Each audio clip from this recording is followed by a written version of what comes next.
kind of little recap of what we talked about.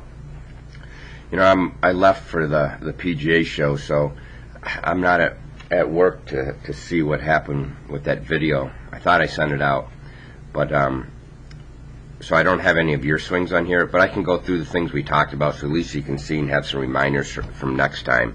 And then when I get back on Friday, I'll see what happened there.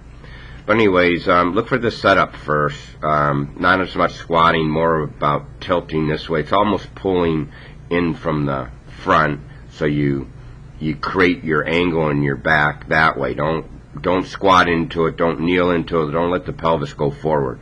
There's going to be more angle created there with an iron. Square up the forearms, which is a tweak of the grip, and that feels like both hands turn to the left a little bit to help the club face not be so open, and the backswing and the spine tilt helps you make a better turn. And you have to look at your turn and the club being on plane is kind of related to each other. You need them both to change, because if you get your club off plane, sometimes the reason why the pivot goes bad is because you're compensating for the club. Now watch his pre-swing here, and watch how the club, his hands really stay close to his body and the hands are outside the club. And then the shaft of the golf club gets pretty vertical, pointing back down almost at his toes, or at least inside the ball pretty much. And then watch what happens when he actually goes to hit the ball. So I'm sure he's working and fighting something here, where his club starts to get underneath the line pretty early, underneath that swing plane line I put, and behind his hands pretty early. So that's quite a bit different. So I'm sure he's working on this. I mean, this is pretty good, but sometimes you got to work on exaggerations. That's quite a bit different. He's probably looking to even get even more towards the ball and inside the ball.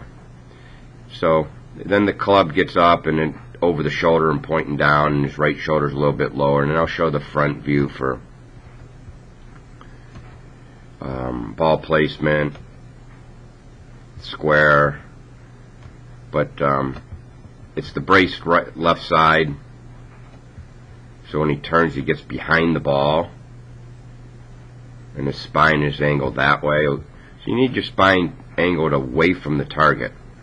And then the hands would have gapping or away from the body, more extension.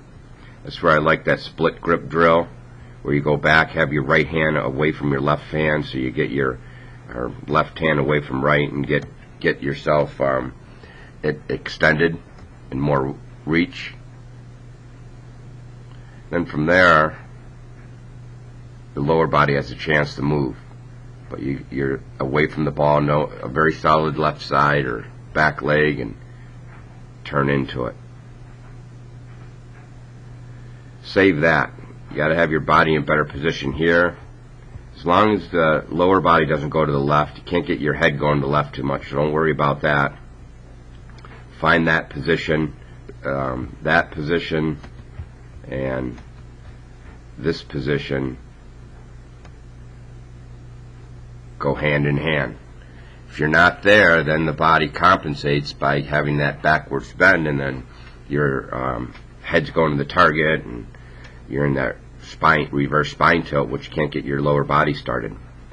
So if you get someplace close to here, there's a lot of good things that can happen automatically. If not, then we can work on getting the club dropping down in the slot on the plane, and keeping your wrist angle so your power goes into the ball, not before it. Alright, so plug away at that. Set up first, just not squatting, sitting back more by pulling the pelvis in. Square up the club face a little bit with the grip. Work on that pivot separately with the hands on the shoulder, split grip drill with the club, and tie in the turn to the club on plane. I still like where the grip of the club points as the #1 reference, and then you can come up with your way of getting the shaft of the club more up and down like that, and square too. That's that wrist position being a little flatter, and I think if you're better here, then you won't have to be concerned with that wrist that cups and opens the club face, because the club is going up and down instead of when it's over here and then goes up. That's when the wrists are working in that the cupping manner. All right, we'll see you next time. If you have any questions, feel free to give me a call or email me back.